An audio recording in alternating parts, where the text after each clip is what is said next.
वहां 2,18,000 लोगों ने नोटा पर बटन दबा दिया। 2,18,000 वोट नोटा के नाम पर चली गई। और आखिर में आज के नतीजों का पूरा निष्कर्ष इस एक लाइन में छिपा है, और वो लाइन है, जो जीता वही सिकंदर। ये मैच है, ये मैच आखिरी बॉल तक चला और ये मैच बहुत करीब तक पहुंच गया। असल में लोगों की उम्मीदें एनडीए ने इतनी बढ़ा दी थी 400 पार का नारा देकर। बीजेपी ने, प्रधानमंत्री मोदी ने 370 सीटें हम अकेले बीजेपी के लिए जीत रहे हैं, यह कहकर लोगों की उम्मीदों को बहुत बढ़ा दिया। और लोगों को यह लगने लगा कि अगर 400 से एक सीट भी कमाई तो वो भी हार के जैसी ही है। लेकिन हमेशा याद रखना होगा कि सरकार 272 के आंकड़े पर बनती है और एनडीए ने 272 का आंकड़ा ले लिया है और सरकार एनडीए की बन रही है। अब मैच चाहे आप 1 रन से जीतें, चाहे 100 रन से जीतें या उससे ज्यादा से जीतें, जीत जीत ही रहती है और जो जीता वही सिकंदर।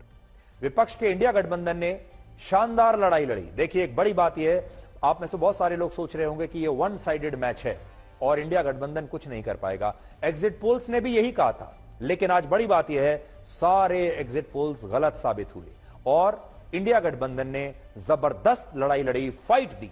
लेकिन सरकार बनाने के लिए 272 सीटों का जो बहुमत चाहिए वो उसके पास अब भी नहीं है। जबकि बीजेपी को इन चुनाव में बड़ी हार मिली, लेकिन इसके बावजूद एनडीए गठबंधन के पास आज स्पष्ट बहुमत है और इसीलिए इन नतीजों में बीजेपी हार कर भी सिकंदर बन जाएगी और विपक्ष अच्छा प्रदर्शन करने के बाद भी मोदी को हटा नहीं पाएगा। यह प्रधानमंत्री मोदी का, उनके जीवन का पहला ऐसा चुनाव है जब वो अपनी पार्टी को पूर्ण बहुमत नहीं दिला पाए। पहली बार ऐसा हुआ है।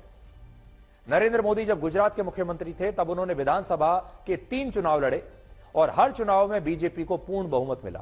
इसी तरह वर्ष 2014 और 2019 के लोकसभा चुनाव में भी बीजेपी को पूर्ण बहुमत दिलाकर नरेंद्र मोदी ने अपनी सरकार बनाई। लेकिन यह पहली बार है जब प्रधानमंत्री मोदी को पूर्ण बहुमत के लिए एनडीए के सहयोगी दलों पर अब निर्भर रहकर ही सरकार चलानी पड़ेगी।